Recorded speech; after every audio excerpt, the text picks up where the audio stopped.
What's up, ore diggers? My name is Chase. My partner Raphael will be seen later in the video. This is our Lab 8 report for our creative project for digital electronics. For this project, we chose to use Arduino and RFID to create a security room. So this security room was composed of 5 components. We had a door lock, we had a safe with a keypad and a lock, we had a computer lock that would be able to be unlocked if you tapped a card using our RFID. We had an LCD display and we had an LED alarm.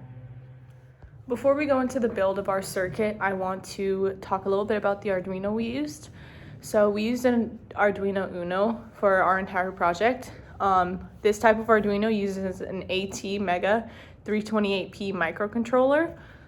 It has an operating voltage of 5 volts.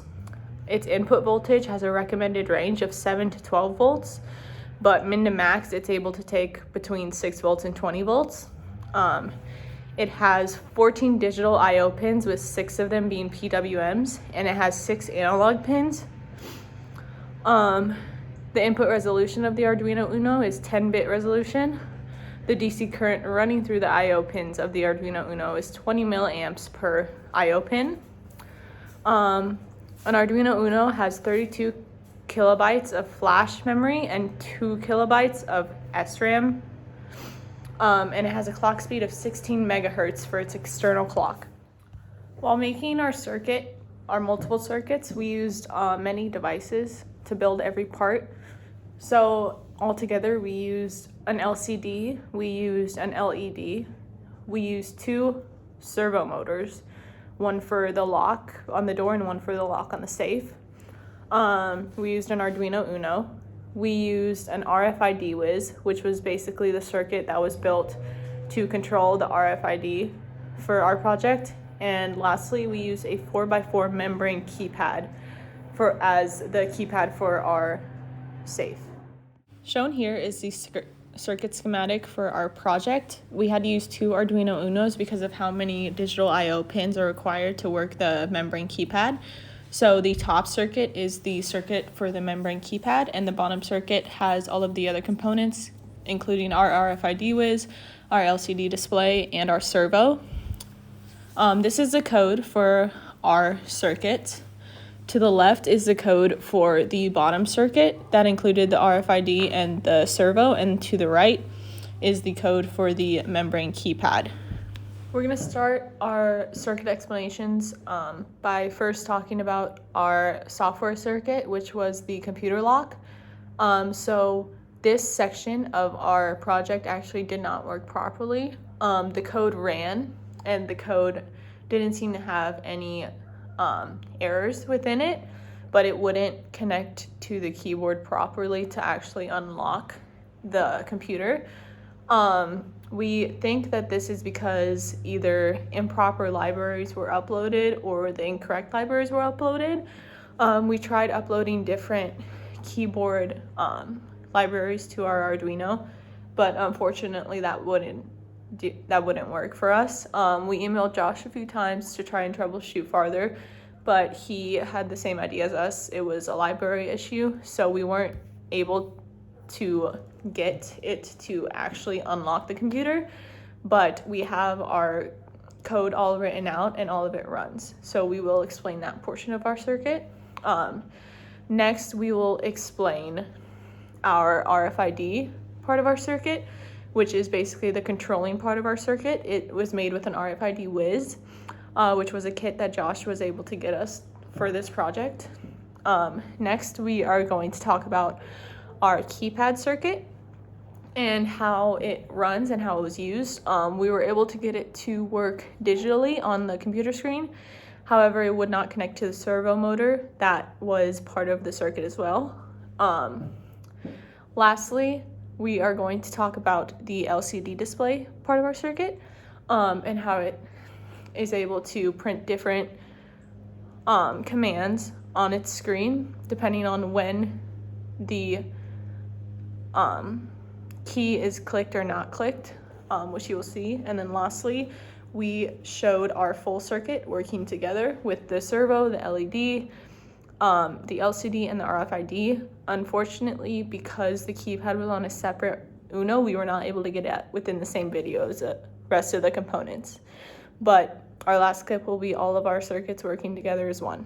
So this is the code for the computer unlocker with the RFID scanner.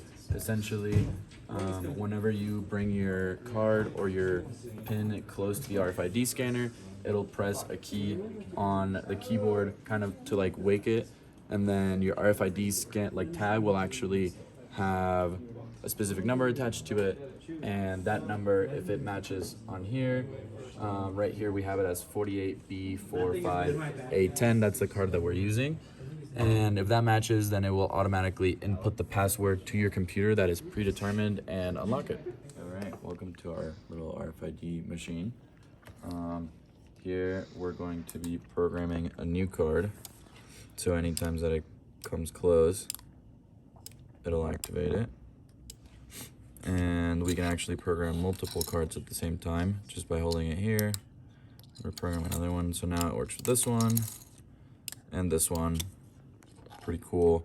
And then we can actually hold a delay, for example, for a MagSafe that you want to keep open for, let's say, 5 seconds. So right now it's programmed for 5 seconds. So it'll stay open for 5 seconds and then automatically close. We can also do a delayed, a toggle opening. So it'll stay open until the next time you actually tap your card. And those are the 3 modes that we have. And then to delete any different cards, because you can program up to, I think it was 150 different cards.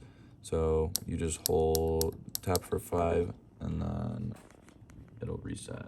And that's pretty much it. Yeah. So for our last part of the project, we wanted something to combine our door and lock with. So we made a keypad just in case you don't have your RFID. And we got it to be successful on the computer here. As you can see, we put in 4 numbers, and if it matches the password, then it'll say password is correct.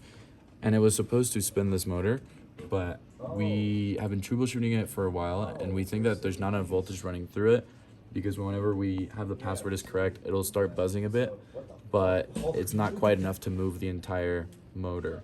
So we predict that's probably the issue, but we haven't been able to fix it yet. All right, we've got this working now to where you can actually scan your card, and if you look at this code right here, when we scan our card here, and it'll say that it's opening, and then after a short delay, it'll close back up. Here we have, once again, the RFID scanner, and then we have the LCD screen right here that tells you whether it's opening or it's closed. And we have a small LED here signaling it as well. So whenever you toggle it off, then that'll toggle off. And finally, we have this servo motor here that whenever you toggle on, it'll open the lock, and that's kind of what we're using to open and close the safe. Yeah. We used a lot of resources to create this project. Some were given by our professors and some by Arduino websites, so these are the references for those. That concludes our Lab 8 choice project. We hope you enjoyed the presentation. We were really happy with how it turned out, and thank you. I hope you have a good holiday break.